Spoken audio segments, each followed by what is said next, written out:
भगवान की ठीक। भक्ति करने के छंद, भगवान की भक्ति करने के लिए जिस जिस छंद में, जिस राग में गाया जाता है, वो हरि गीतिका होती है ना। जैसे शार्दूल विक्रीडितम, ये कौन से छंद है भाई? जब कोई बात कोई गुस्से में या जोश में या वीर रस में कह रहा हो, तब शार्दूल विक्रीडित छंद में। जैसे शार्दूल विक्रीडित क्या है? मतलब शेर की तरह खेलना, ऊपर नीचे नीचे ऊपर, ये शार्दूल विक्रीडित है। शार्दूल विक्रीडित में कौन सा छंद है, कोई बताएगा?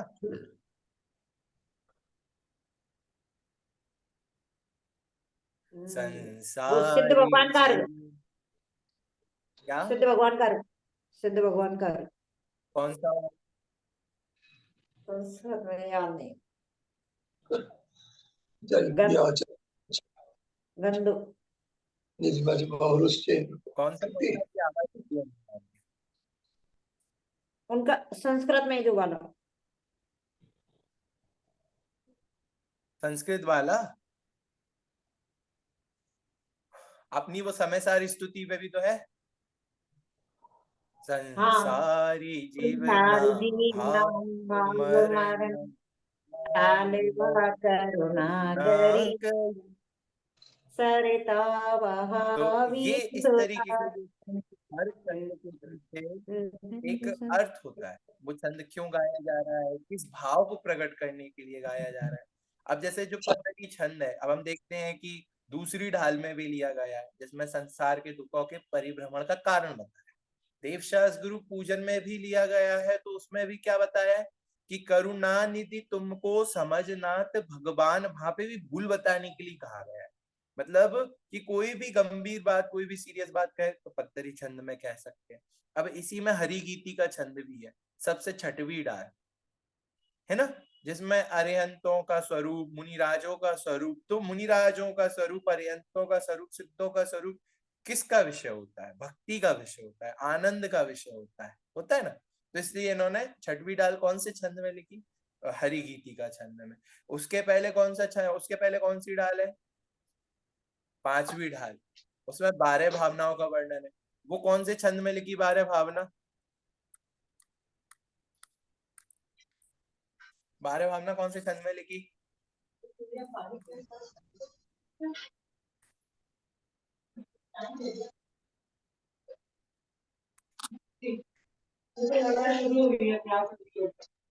क्या? चौपाई। चौपाई में लिखी है ना। 12 भावना चौपाई छंद में लिखी उन्होंने। ये चौपाई नहीं है। चाल छंद। चाल। क्या? चाल चाल है, छंद। चाल। चाल। चाल छंद में, चाल छंद, क्योंकि वो वैराग्य में, जो छंद वैराग्य में चलते हैं उनको उसी में लिखा जाता है ना। और इसके पहले चौथी ढाल उन्होंने लिखी रोला छंद में। समझ में आया? क्योंकि क्यों? उस समय ज्ञान का स्वरूप और ज्ञान की महिमा बताने के लिए उन्होंने ये रोला छंद प्रकट किया। ज्ञान समान नान जगत में सुख जगत को, में यह परमामृत जन्म जरा मृत्यु रोग पार, है ना। तो ये इनके स्वरूप बताने के लिए, वहां पे विशेष दृष्टि ले जाने के लिए उन्होंने कौन सा छंद लिखा? रोला छंद। और तीसरी ढाल में सम्यक्त्व का स्वरूप है।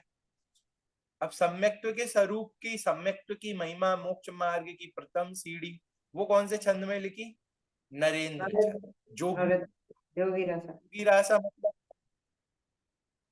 योगियों के द्वारा जो रास किया जाए, जिससे महिमा गाई जाए, वो है जोगी रासा। मतलब ऐसा क्यों? क्योंकि सम्यक्त्व की महिमा हर किसी ने गाई है। और सम्यक की महिमा हर किसी ने क्यों गाई है? बताओ, सम्यक्त्व की महिमा हर किसी ने क्यों गाई? क्यों? मोक्ष महल की प्रथम सीढ़ी। समझ में आया? मोक्ष महल की प्रथम सीढ़ी, इसीलिए सब लोगों ने उसकी महिमा गाई है। तो योगियों के द्वारा जिसकी महिमा गाई हो, उस छंद को कहते हैं जोगी रासा। उसी का दूसरा नाम होता है नरेंद्र छंद। तो हर छंद, हर ढाल के पीछे का भाव और उससे रिलेटेड बात, वो उसी से रिलेटेड छंद में उन्होंने ली थी। समझ में आया? तो ये दूसरी ढाल का छंद है पद्दरी छंद।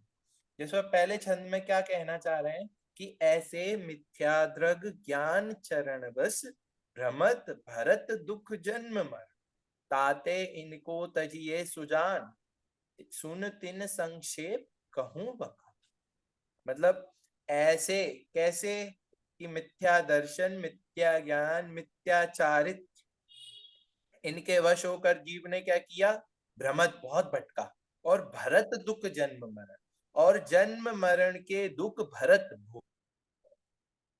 किनके वश होकर, मिथ्या दर्शन, मिथ्या ज्ञान और मिथ्याचारित के वश होकर।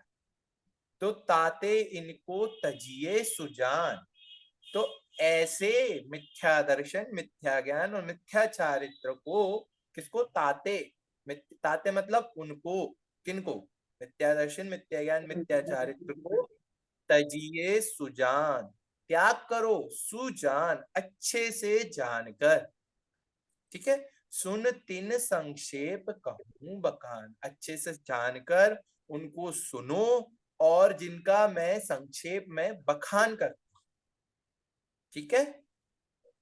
समझ आया कि ऐसे मिथ्याद्रग ज्ञान चरणवश भ्रमत भरत दुख जन्म मरण ताते इनको तजिए सुजान सुनते न संशय कहूं बकान। मिथ्या दर्शन, मिथ्या ज्ञान, मिथ्या चारित्र के वश होकर यह जीव अनादि काल से इस प्रकार जन्म और मरण के दुखों को भोगता हुआ चारों गतियों में भटकता फिरता है। ताते इनको, इसलिए इन तीनों को सुजान, अच्छे से भली भांति जानकर तजिए, त्याग करो, छोड़ देना चाहिए। इसलिए सुन तिन संक्षेप कहूं बखान, इन तीनों का संक्षेप में वर्णन कहूं बखान, वर्णन करता हूं, उसे सुनो, ठीक है। आया समझ में? चलिए नेक्स्ट छंद। अब क्या है भाई, दूसरे छंद में किसकी बात आई, दूसरे छंद में आई अग्रहित मिथ्या दर्शन और जीव। तत्व का निर्माण। अब जब बात चली कि किसके कारण यह जीव संसार में भटक रहा है, तो मिथ्या दर्शन, मिथ्या ज्ञान और मिथ्याचार। तो अब सबसे पहले वो किसका स्वरूप बता रहे हैं, मिथ्या दर्शन, मिथ्या ज्ञान और मिथ्याचारित में से मिथ्या दर्शन का। अब एक चीज हम पुरानी कक्षाओं में पढ़ के आए, मिथ्यात्व कितने प्रकार का है, ग्रहित और अग्रहित, है ना। जो ग्रहित मतलब जो नया नया ग्रहण किया, अग्रहित मतलब जो अनादिकाल से चला, ठीक है। तो अग्रहित मिथ्यात्व और ग्रहित मिथ्यात्व में सबसे पहले वो वर्णन करेंगे अग्रहित का। क्यों? क्योंकि अनादिकाल से ये भूल करता आ रहा है जी। तो अग्रहित में सबसे पहले किसके स्वरूप का वर्णन कर रहे हैं, अग्रहित में सबसे पहले मिथ्या दर्शन का, मिथ्या दर्शन के स्वरूप का वर्णन कर रहे हैं, ठीक है। ओके चलिए देखते हैं। जीवादि प्रयोजन भूत तत्व चेतन वो को है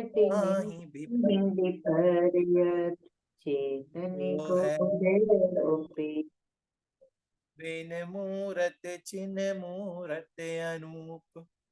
देखो, अब अग्रहित मिथ्या दर्शन मतलब अनादिकाल से जो मिथ्यात्व का स्वरूप हमारे जीवन, मतलब मिथ्यात्व हमारे जीवन में है, उसका स्वरूप बताते क्या कहते हैं कि जीव आदि प्रयोजन भूत तत्व, जो जीव आदि, जीव, अजीव, आश्रव, बंध, संबर, निजरा और मोक्ष, ये 7 तत्व ये कैसे हैं, प्रयोजन भूत तत्व है।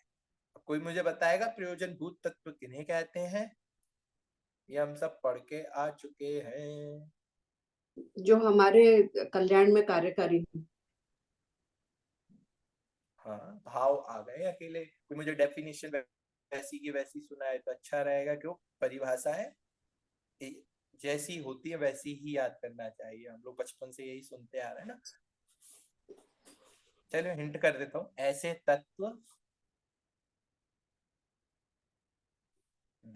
जिनको जानना आवश्यक होता है, जिनसे हमारे प्रयोजन की सिद्धि होती हो, लक्ष्य की सिद्धि होती है। की सच्ची मान्यता और श्रद्धा के बिना हम सम्यक्त्व को प्राप्त नहीं कर सकते। बहुत बढ़िया। ये कौन बोला अभी? जी बहुत बढ़िया। ऐसे तत्व जिनकी सम्यक श्रद्धा और ज्ञान के बिना हमारा दुख दूर ना हो और हम सुखी ना हो सके, उन तत्वों को क्या कहते हैं? प्रयोजन भूत तत्व। ऐसी डेफिनेशन क्यों बनी इसकी? प्रयोजन मतलब क्या? जीव का प्रयोजन क्या है? सुखी होना, है ना? तो प्रयोजन भूत तत्व मतलब क्या? ऐसे तत्व जिनकी सम्यक श्रद्धा और ज्ञान, जिनका सही सही सही श्रद्धा नहीं होगी और सच्चा ज्ञान नहीं होगा, ना तो उनके बिना ना तो हम सुखी हो सकते हैं, ना ही हमारा दुख दूर हो सकता है। तो ऐसे तत्वों क्या कहते हैं? प्रयोजन भूत तत्व। तो ऐसे प्रयोजन भूत तत्व कितने हैं? 7 हैं। कितने हैं? 7। कौन कौन से? जीव, अजीव, आश्रम, बंध, संबर, निद्रा और मोक्ष। तो क्या लिखा? जीव आदि, आदि में क्या? बाकी सब। जीव आदि प्रयोजन भूत तत्व, ये 7 प्रयोजन भूत तत्व है। सर्द है तिनमाही विपर्य। इन सातों तत्वों की विपरीत श्रद्धा, वो क्या है? अग्रहित मिथ्यात्व। जो अनादिकाल से जिस जीव की इन सातों तत्वों, इन सातों प्रयोजन भूत तत्वों में सर्धे तिनमाही विपर्यत, जो तिनमाही उन सातों तत्वों में सर्दे श्रद्धा करें। कैसी? विपर्यत, जो विपरीत श्रद्धा करे, वो क्या है? अग्रहित मिथ्या दर्शन। अब कैसी कैसी विपरीत श्रद्धा करता है और उसका वास्तविक स्वरूप क्या है? तो भैया सबसे पहले कौन सा तत्व आता है? जीव तत्व। कौन सा तत्व आता है? जीव तत्व। अब जीव तत्व का वास्तविक स्वरूप क्या है? कि चेतन को है उपयोग रूप, बिन मूरत चिन मूरत अनूप, है ना? चेतन का कैसा कैसा स्वरूप है? उपयोग स्वरूप, है ना? उपयोग की परिभाषा कौन सुनाएगा? ज्ञान दर्शन का व्यापार। ज्ञान दर्शन से युक्त। हाँ, ज्ञान दर्शन के व्यापार को उपयोग कहते हैं। अब जीव का स्वरूप कैसा है? ज्ञान दर्शन के व्यापार से हर समय ज्ञान दर्शन का व्यापार चल रहा है, मतलब उपयोगमय जीव का स्वरूप है। उपयोगो लक्षणम, तत्व सूत्र में क्या क्या है ना? क्या लक्षण है जीव का? उपयोग, उपयोगो लक्षणम, है ना? तो चेतन को है उपयोग रूप, है ना? लक्षण बताया जीव का, कि जीव का लक्षण क्या है? उपयोग स्वरूप है। बिन मूरत चिन्ह मूरत अनु। बिन मूर्ति मतलब अमूर्तिक है, चिन्ह मूरत मतलब चैतन्यमय मूर्ति है, मतलब ज्ञान मूर्ति है ना? अनूप, अनूप मतलब अनुपम है। आप उसको किसी की उपमा नहीं दे सकते। क्यों? क्योंकि उपमा आप हमेशा रूपी पदार्थों की दे सकते हो, और चैतन्य तो अरूपी है ना? तो इसलिए कैसा हो गया? अनुपम, अनूप। समझ आया? देखिए, फिर इसके कोई डाउट हो तो आप पूछ लीजिएगा, ठीक है? चलिए, अब इसके बाद, अब जीव का ऐसा स्वरूप है, तो जीव के ऐसे स्वरूप में मिथ्या भ्रांति क्या हो जाती है? तो देखिए, अगले छंद में कहते हैं कि उद्गल नभ धर्म अधर्म काल, इन न्यारी है जीव चाल, ताको न जान विपरीत मान, करी करे देह में निज पिछान। तो भैया क्या कहते हैं? कि पुद्गल नव धर्म अधर्म काल, इन ते न्यारी है जीव चाल। कि भैया अजीब तत्व कौन सा है? जीव को छोड़कर जितने भी द्रव्य हैं वो सब क्या हो गए? अजीब तत्व, है ना? अब कोई मुझे बताएगा? आप लोगों का बेसिक क्लियर ही होगा, तो इसीलिए बस वही जानने के लिए मेरा ये प्रश्न है, जीव तत्व और जीव द्रव्य में क्या अंतर है? जीव तत्व माने मैं स्वयं, जीव द्रव्य माने संसार के सभी जीव। बिल्कुल, जीव द्रव्य मतलब एक जाति अपेक्षा लोक व्यवस्था के हिसाब से जीव द्रव्य, और जीव तत्व मतलब मैं एक जीव तत्व हूं, जहां मेरी बात है, ठीक है, वहां जीव तत्व। अब ऐसे भेद क्यों किए?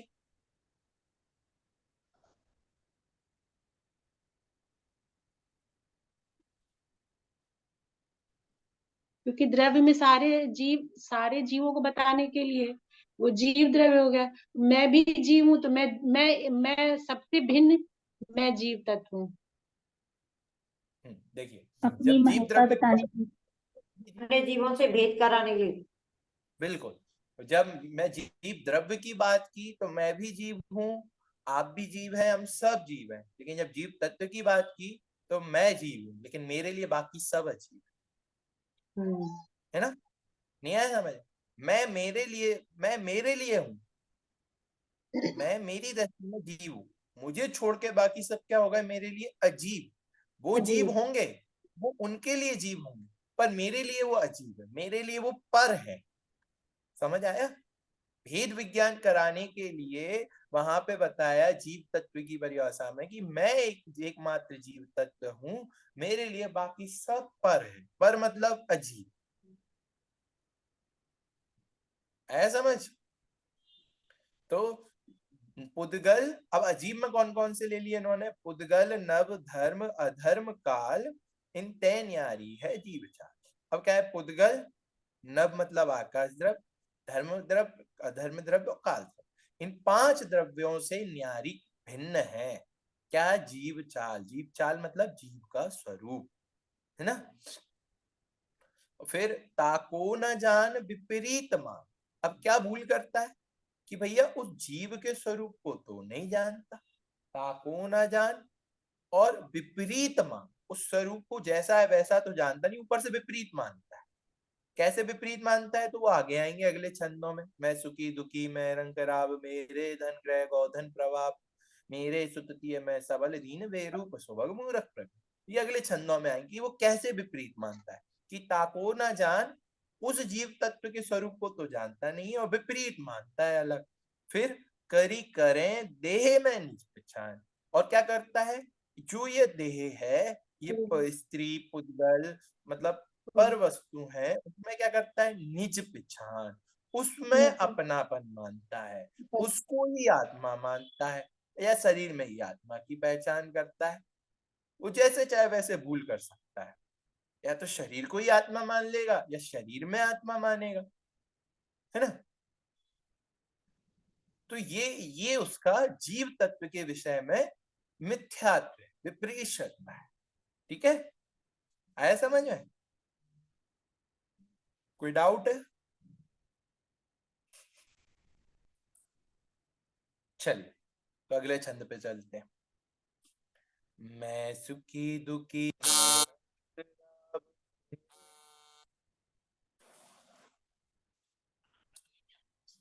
हाँ जी सर, मेरी बात हुई थी वो, हाँ मेरी बात हुई थी।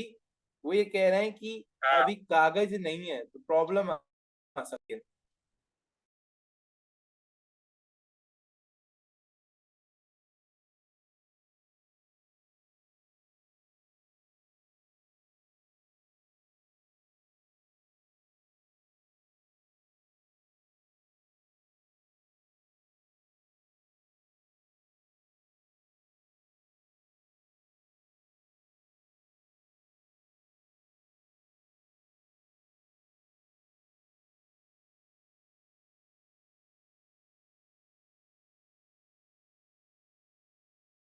सॉरी, चलिए कि ताको न जाने विपरीत मान, करी करे देह में निश्चय। ठीक है, कोई डाउट है? नहीं हो तो आप अनम्यूट करके पूछ लीजिए। क्यों? क्योंकि मेरे सामने सबकी वीडियोस पॉजेज आ रही हैं, कोई किसी का भी मूवमेंट नहीं दिख रहा है, तो आप लोग पूछ लीजिएगा। भैया जी हमारे या सात अनम्यूट तत्व करके की, हम लोग आगे कंटिन्यू करें। भैया जी इसमें हमारे सात तत्वों संबंधी भूल बताइए ना, दूसरी ढाल में। जी जी, कोई कुछ बोल रहा है क्या?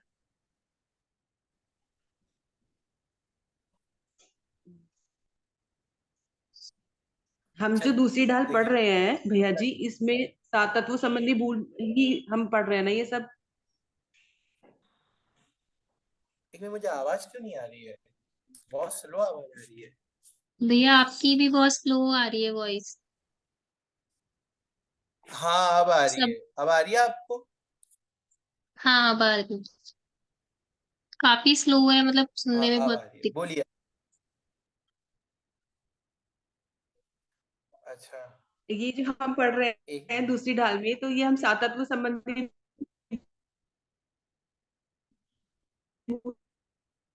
जी, मूल हम इस ढाल में पढ़ सात तत्व संबंधी भूल पढ़ रहे हैं, क्योंकि ये रहे संसार के परिभ्रमण का कारण है, हैं ना। संसार के दुखों का कारण है, और इसको हम पहले पढ़कर आ चुके हैं।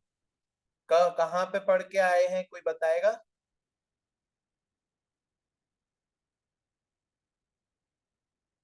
सात तत्वों संबंधी भूल के पाठ में। तत्वज्ञान पाठमाला। हाँ, बिल्कुल। हम उस चैप्टर में इसका गद्य रूप में पढ़ के आए हैं, जिसको इसे चैप्टर रूप में कन्वर्ट किया था। ठीक है, और कोई डाउट?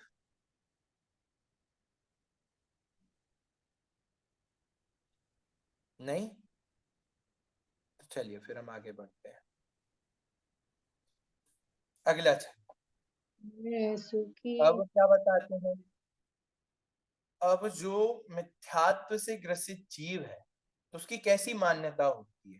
तो देखो, मैं सुखी दुखी मैं रंक राब, मेरे धन ग्रह गौधन प्रभाव, मेरे सुततिय मैं सबल दीन, वे रूप सुभग मूरख प्रवीण।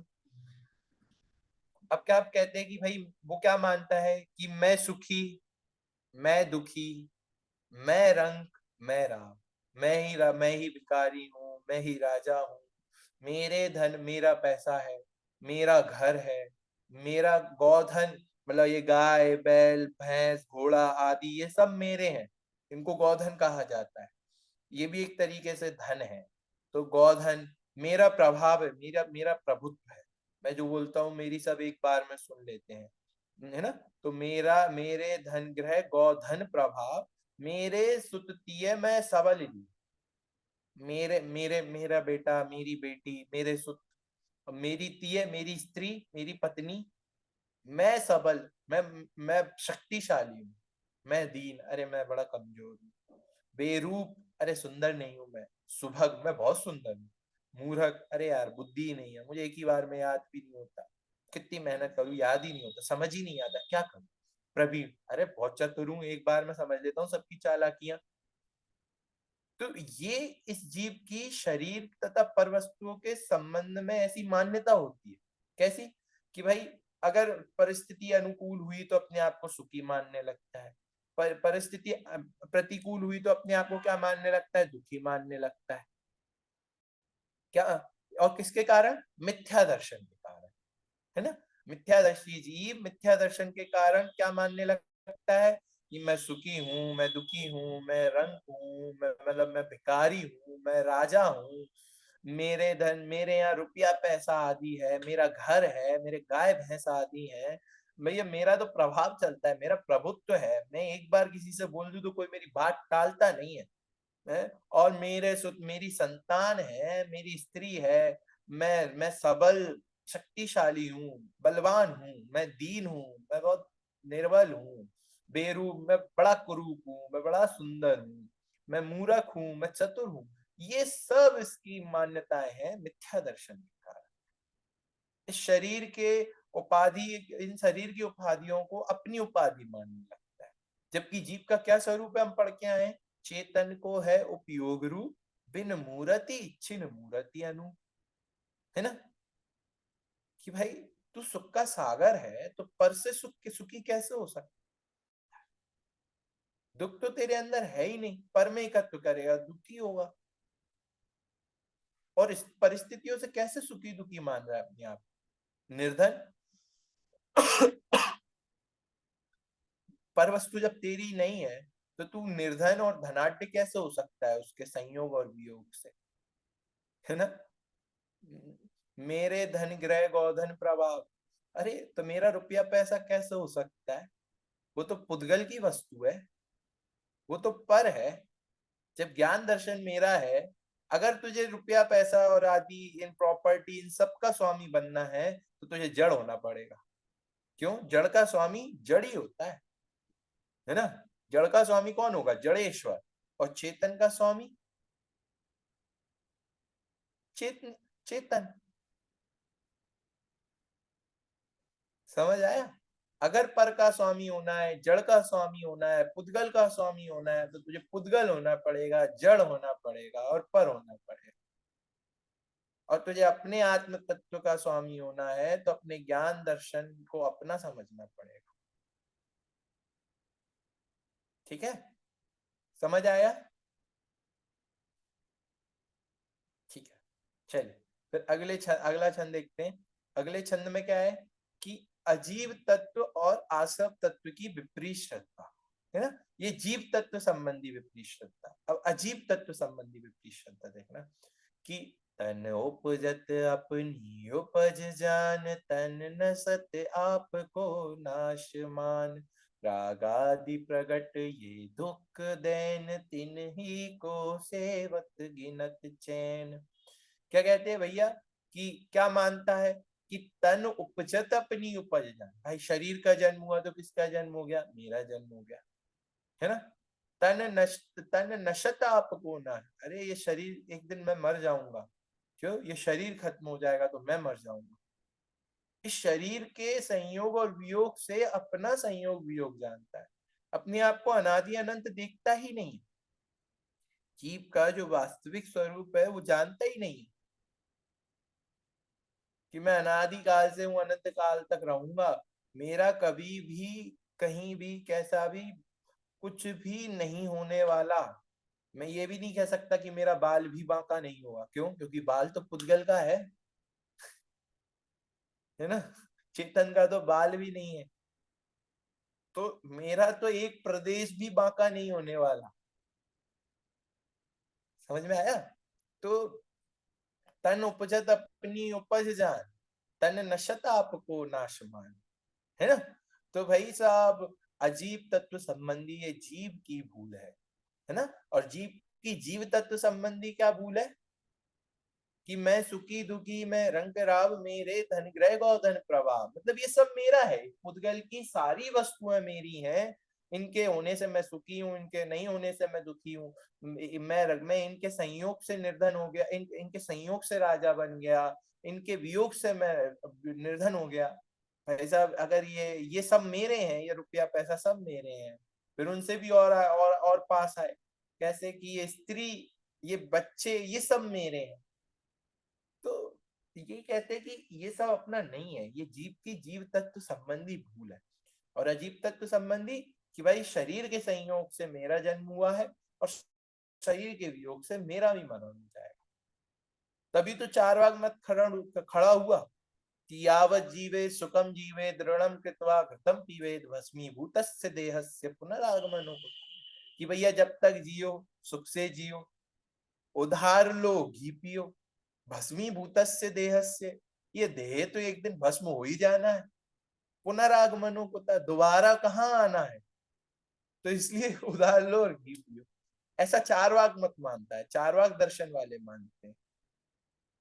तो भाई वो क्यों मानते हैं? क्यों? क्योंकि अजीब तत्व संबंधी उनको विपरीत श्रद्धा है, इसलिए उनकी ऐसी मान्यता खड़ी हुई है।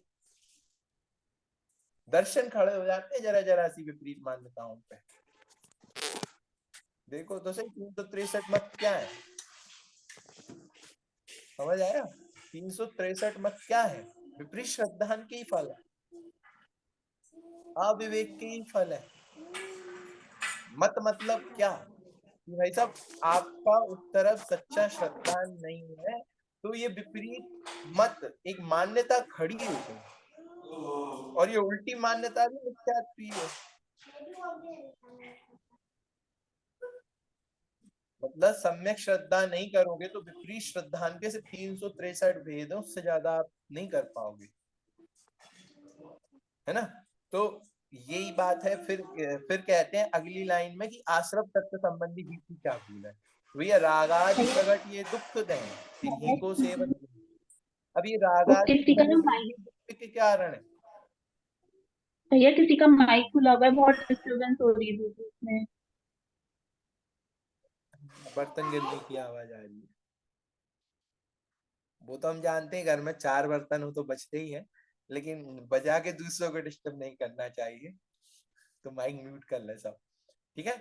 तो क्या क्या कह रहा है कि रागादि प्रगट ये दुख दैन तिन्ही को सेवत गिनत छे, कि जो रागादि है, मोह राग द्वेष आदि, ये प्रगट में ही दुख के कारण है, फिर भी क्या मानता है कि तिन्ही उन्हीं के सेवन में सुख और चैन मानता है। कि भैया कैसे, एग्जाम्पल कोई देगा?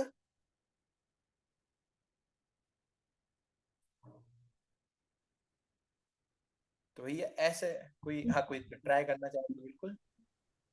जैसे अब हम किसी अपने बच्चों की बालों से मतलब जो भी राग करते हैं तो उसमें खुश होते हैं कि हाँ वो बच्चा मुझे प्यार करता है, या हमें इससे राग है तो उसमें हम खुश होते हैं। तो ये जबकि दुख के कारण है, उसमें हम इसको अच्छा मान रहे हैं। भैया जी, हाँ जैसे घर में बेटा हुआ, नाती हुआ, तो उसमें खुशी मान रहे हैं, और बाई चांस किसी एक्सीडेंट में उसकी मृत्यु हो गई तो फिर हम उसमें दुख भी मान रहे हैं कि पहले तो खुशी थी तो लड्डू बांट लिए, फिर बाद में दुखी हो रहे हैं कि अब तो कुछ है ही नहीं, संसार असार लग रहा है। बिल्कुल, मतलब ये प्रत्यक्ष में ही दुख के कारण दिख रहे हैं। एक सबसे दुनिया में सबसे अच्छा एग्जाम्पल देखें तो एक्सपेक्टेशन इज ऑलवेज हार्ड। अब किसी से भी एक्सपेक्टेशन कर लो, ये बच्चा होना, इसमें तो बहुत दूर दूर लंबी, मतलब बहुत एक्सपेक्टेशन तो छोटे से बच्चे को लेकर एक बूढ़े आदमी तक हर व्यक्ति को होती है। जिसकी जिससे जितनी ज्यादा अपेक्षा है, मतलब उतना ज्यादा राग, जिसका जिससे जितना ज्यादा राग उतनी ज्यादा है अपेक्षा है। और वो अपेक्षाएं, अगर उन अपेक्षाओं पे वो खरा नहीं उतरता तो क्या होता है भाई? दुखी होता है। तो इसीलिए दौलत राम जी क्या लिख के गए जिनवाणियों में? जिनवाणी में क्या लिखा है कि रागादि प्रगट ये दुख देन, ये प्रगट में ही, ये प्रत्यक्ष में ही दुख देने वाले हैं। कैसे हैं? प्रत्यक्ष में ही दुख देने वाले हैं। और क्या? उन्हीं को तिन्ही को सेवत गिनत छे, उनकी सेवा करता हुआ क्या मानता है? सुख मानता है। अब जब जानता है कि एक्सपेक्टेशंस मुझे दुख देगी, मैं जैसा बोल रहा हूं अगर ये नहीं करेगा मैं दुखी होऊंगा, तो भी एक्सपेक्टेशंस है समाज से, पहले घर से, बच्चों से, कि बुढ़ा, अरे यार मुझे कम से कम एक गिलास पानी तो दे ही देगा मेरे बुढ़ापे में। अरे भाई इतनी भी एक्सपेक्टेशन क्यों?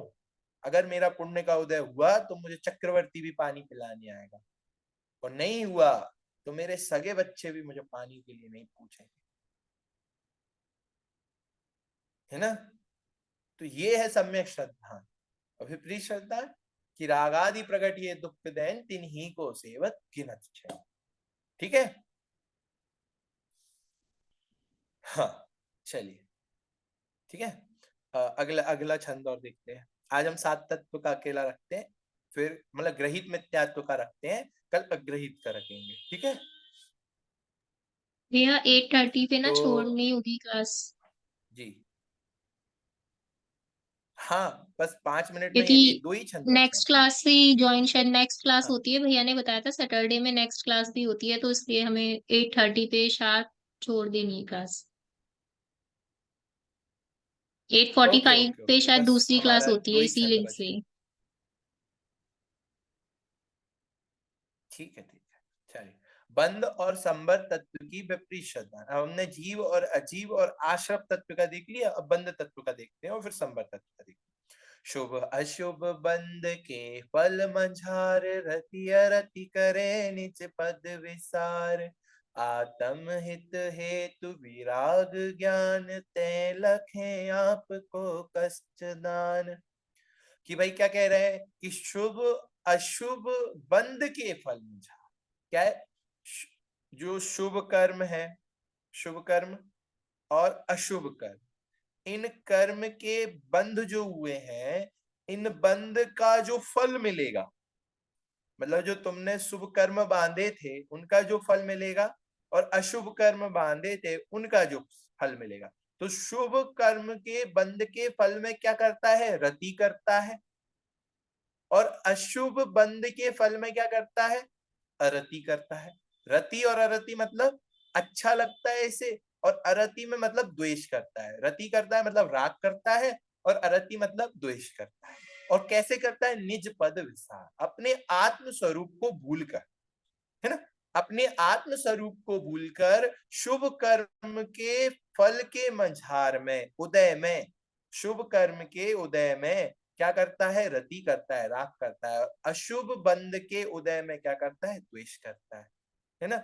फिर ये इसकी क्या हुई? बंध तत्व संबंधी भूल, है ना। आत्मा के स्वरूप को भूलकर कर्म बंध के अच्छे फल में क्या करता है? राग करता है, और कर्म बंध के बुरे फल में अरति, द्वेष करता है। ठीक है, फिर क्या कहते हैं? आत्म हित हेतु विराग ज्ञान ते लखे आपको कष्ट दान। ये क्या है? आश्रय बंध और संबर, संबर तत्व संबंधी भूल। अब संबर में क्या है कि आत्म हित हेतु, आत्मा का हित काय में, आत्मा के हित का कारण क्या है? हेतु मतलब कारण। आत्मा के हित का हेतु क्या है? विराग ज्ञान, वैराग्यमय ज्ञान, वीतरागतामय ज्ञान, और ज्ञान, केवल ज्ञान। समझ में आया कि जो राग द्वेष का अभाव अर्थात अपने यथार्थ स्वभाव में स्थिरता रूप सम्यक चारित्र है, और ज्ञान मतलब सम्यक ज्ञान, है ना, ये आत्मा के हित का कारण है। फिर उनको क्या मानता है? तय लखें आपको कष्टदान, उनको मानता है कैसा? कष्टदान। ये सब दुख देने वाले हैं। कैसे मानता है? इन सबको दुख देने वाला मानता है। समझ में आया? अब कितने सारे लोग हैं, उनसे आप कहो कि चलो भैया प्रवचन में बैठो, आओ अपन प्रवचन में बैठते हैं, तो क्या लगता है उनको? अरे कहाँ यार, कितना कंटाला आएगा, बहुत सारा काम है, मुश्किल है, नहीं हो पाएगा, अरे बिजनेस कौन देखेगा, घर कौन देखेगा, है ना, तुम्हें तो सिर्फ बातें ही आती हैं। तो ऐसे 100 बहाने खड़े कर देगा, है ना। तो आत्म हित हेतु विराग ज्ञान तय लखें आपको कष्ट दान, और उनको क्या मानता है? कष्ट का कारण मानता है। समझ में आया? तो उनको क्या मानता है? कष्ट का कारण मानता है। अब देखिए अगले छंद में, निर्जरा और मोक्ष तत्व के विपरीत श्रद्धा तथा अग्रहित मिथ्या ज्ञान। ठीक है, रोके रोके न चाह निज शक्ति खोए, शिव रूप निराकुलता न जोए, या ही प्रतीति जुत कछुक ज्ञान, सो दुख दायक अज्ञान जान। अब क्या कह रहे हैं कि रोके ना चाह निज शक्ति को, कि भैया अपनी इच्छाओं को नहीं रोकना। और कैसे नहीं रोकना? निज शक्ति को, जानता है कि आत्मा की शक्ति अनंत है, उस शक्ति को भी नहीं जानकर अपनी इच्छाओं की पूर्ति करता है, उनका अपनी इच्छाओं को नहीं रोकता है। क्यों इच्छाओं की बात क्यों आई? इच्छा निरोधो तपः, इच्छा के निरोध को क्या कहते हैं? तप कहते हैं। और तप सा निर्जरा, तप से क्या होती है? निर्जरा। तो दौलत राम जी ने कितनी व्यवस्थित गणित बिठाकर ये छंद बनाया कि रोके ना चाह निज शक्ति को, अपनी आत्म शक्ति को नहीं पहचान कर अपनी इच्छाओं को नहीं रोकता, है ना, रोके ना चाह। और क्या कहते हैं? अपने आत्म शक्ति को खोकर इच्छा को नहीं रोकता। और फिर मोक्ष तत्व संबंधी क्या क्या भूल करता है? शिव रूप निराकुलता न के, शिव रूप मतलब जो मोक्ष का स्वरूप है वह निराकुलता में नहीं है ना, उसे लगता ही नहीं। अभी आपसे पूछ ले, अरे क्या नाम है, मीना जी, ये बताइए मोक्ष में आपको जाके सिर्फ बैठ जाना है, कुछ नहीं करना, सिर्फ बैठे ही रहना है, हिलना भी नहीं है, इधर उधर भी नहीं देखना, जैसे हो वैसे बैठ जाना है। अरे भाई साहब, कितने लोग कह देंगे हमें नहीं जाना है ऐसे मोक्ष का, मतलब ऐसे मोक्ष जावे को, मतलब जरा विचार करो कि मोक्ष मतलब क्या? बिल्कुल निष्क्रिय अवस्था, बिल्कुल ऐसी अवस्था जहां पे कुछ भी नहीं करना, सिर केवल बस टंग जाना है, हिलना भी नहीं है टंग कर, कि भाई जैसे एक वो पेड़ पे आम टंगा रहता है, वो तो हवा से हिल भी लेता है, हिलना भी नहीं है, बस एक एक रूप बैठ जाना है। ऐसी स्थिति को मोक्ष कहते हैं। क्या ऐसा मोक्ष स्वीकार है? नहीं ना, तो ये हमारी मोक्ष तत्व संबंधी भूल है कि शिव रूप निराकुलता ना जोए।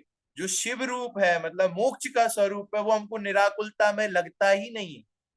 हमें तो लगता है कि मोक्ष वही होगा जैसे हिंदुओं में मानते हैं कि भैया बैकुंठ जाएंगे, दूध की नदियां बहेंगी, छोटी छोटी भैंसे, छोटी छोटी गाय, है ना, छोटा सा मेरो मदन गोपाल, वो वाली सोच वाले लोग हैं हम लोग तो। नहीं तो मोमडन्स की तरफ जाए तो 72 हूरें मिलेंगी। मतलब अलग अलग सोच है मोक्ष को लेके।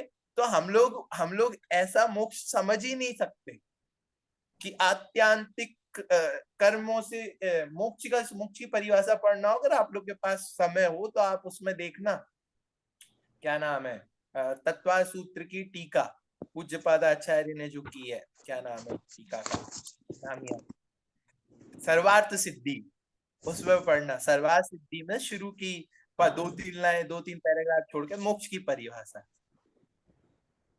कि कर्मों से और उपाधियों से आत्यांतिक भिन्न होना, इति मोक्षः, यह मोक्ष है। अगर ऐसा मोक्ष स्वीकार है तो फिर आपने मोक्ष का सही स्वरूप समझा।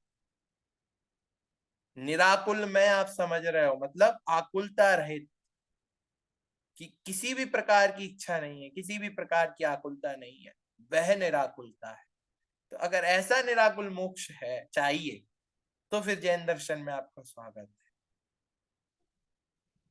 विचार करिए, मतलब ये तो सिर्फ हमें हिंट दिए, हमें पहले मोक्ष का स्वरूप विचार करना चाहिए। जो हमारा लक्ष्य है ना, हमें सबसे पहले शांति से बैठ के ना उसका विचार करना चाहिए कि भाई वो मोक्ष है कैसा और हमें जाना क्यों है। क्या हम सिर्फ भावुकता में ही हाँ हाँ बोल रहे हैं क्या, कि नहीं यार दुनिया कह रही है मोक्ष जाना चाहिए इसलिए मोक्ष जा रहे हैं। आचार्य श्री ने अपना पूरा जीवन इस मोक्ष के लिए समर्पित कर दिया, इसलिए मोक्ष जाना है।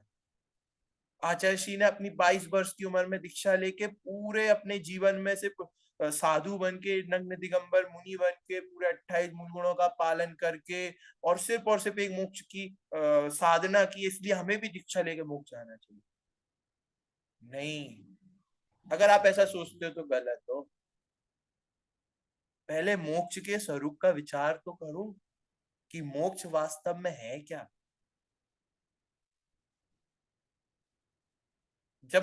और मोक्ष के स्वरूप का विचार कैसे होगा, जब संसार के दुखों का विचार करोगे तब मोक्ष के स्वरूप की महिमा आएगी। संसार के दुखों का विचार तो बहुत कर लिया, अब जरूरत है मोक्ष के स्वरूप का विचार करना। तो कल तक मैं चाहता हूं कि आप लोग विचार करो कि मोक्ष है क्यों, मतलब क्यों। जो छेड़ाला में ही आखिरी 6वीं डाल में बहुत अच्छी लाइन लिखी है कि जो अनादिकाल से जा रहे हैं जाएंगे और जो हो रहे हैं सिद्ध। तो ऐसा क्या है कि भाई अनादिकाल से अनंत काल तक जीव सिद्ध हो रहे थे, हो रहे हैं और होते रहेंगे, और वो क्यों होना चाहते हैं सिद्ध, क्यों सब कुछ मोक्ष के लिए छोड़ देता है जीव एक क्षण में। भावुकता बस तो नहीं छोड़ सकता। जो सच्चे स्वरूप को जानता होगा वो भावुकता बस सब कुछ नहीं छोड़ सकता।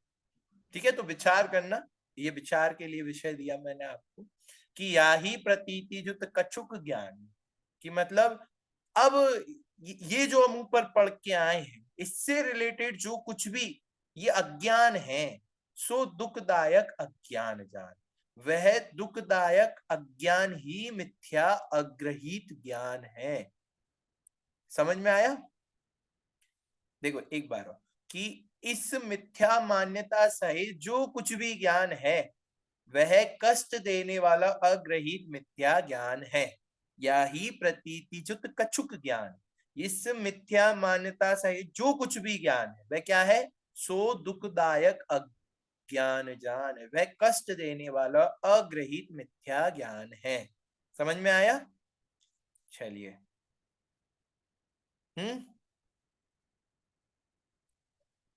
अब एक छंद और देख ही लेते हैं, क्योंकि इसमें अग्रहित मिथ्याचारित्र हो जाएगा, फिर हम लोग ग्रहित मिथ्याचारित्र पढ़ेंगे कल से, है ना। अग्रहित मिथ्या दर्शन हो गया, अग्रहित मिथ्या ज्ञान होगा या क्या? इसमें जो कछुक ज्ञान है उसका एग्जैक्टली आप बताएंगे फिर से? या ही प्रतीति जुत कछुक ज्ञान, जो थोड़ा बहुत ज्ञान। कछुक ज्ञान मतलब जो कुछ भी ज्ञान, थोड़ा बहुत, हाँ। कछुक अपन कहते हैं जी। थोड़ा, तनक, बुंदेलखंडी में तनक, राइट। थोड़ा बहुत, उसको कहते हैं कछुक, थैंक यू। है ना? ठीक है, वेलकम। हाँ देखिए, एक छंद और पढ़ लेते हैं तो हमारा अग्रहित वाला पोर्शन निपट जाएगा, हम ग्रहित वाला कल करते हैं, ठीक है। इन जुत विषय में जो प्रवर्तता को जानो मिथ्याचरित, यो मिथ्यात्वादि निसर्ग जे अब जे ग्रहित सुनिए जुते। अब क्या कह रहे हैं? इन जुत विषयनी में जो प्रवर्त, मतलब अब 5 इंद्रियों के विषय में जो अग्रहित मिथ्या दर्शन और अग्रहित मिथ्या ज्ञान सहित जो प्रवर्त, जो भी प्रवृत्ति करता है, उसे क्या जानना? ताको जानो मिथ्या चरित्र, उसको मिथ्या चारित्र जानो। समझ में आ गया कि मिथ्या दर्शन और मिथ्या ज्ञान सहित 5 इंद्रियों के विषय में जो कुछ भी प्रवृत्ति होती है, कैसी प्रवृत्ति? 5 इंद्रियों के विषय में जो कुछ भी प्रवृत्ति होती है वो है मिथ्याचारित। अब यो मिथ्यात्वादि निसर्ग जे, अब जो कुछ भी वर्णन कर दिया वो क्या है? निसर्ग। निसर्ग मतलब स्वाभाविक, मतलब अग्रहित मिथ्यात्व है। अग्रहित मिथ्या दर्शन, मिथ्या ज्ञान, मिथ्याचारित है। अब जे ग्रहित सुनिए जुत है। अब जो ग्रहित मिथ्यात्व है उसको ध्यान पूर्वक सुनो, उसे सुनो, ठीक है? ये हो गया हमारा अग्रहित मिथ्या दर्शन, मिथ्या ज्ञान, मिथ्याचार। अब हम आगे की कल की कक्षा में पढ़ेंगे ग्रहित मिथ्या दर्शन, मिथ्या ज्ञान, मिथ्याचार, ठीक है? सब विचार करके आना कि मोक्ष तत्व क्या है और हमें मोक्ष क्यों जाना है, ठीक है? सिर्फ 2 पॉइंट। सबसे पहले मोक्ष तत्व क्या है, कैसा स्वरूप है मोक्ष का, ठीक है?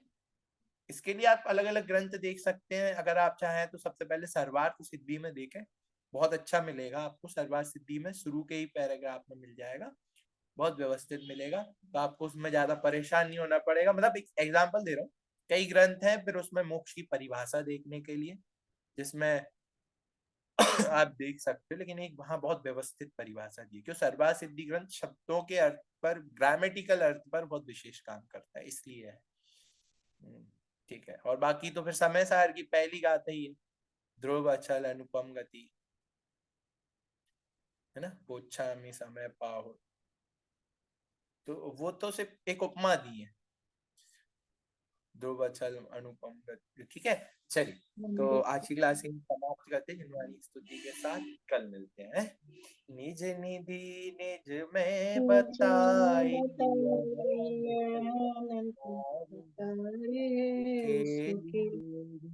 वाणी माँ को वंदना शत बार है।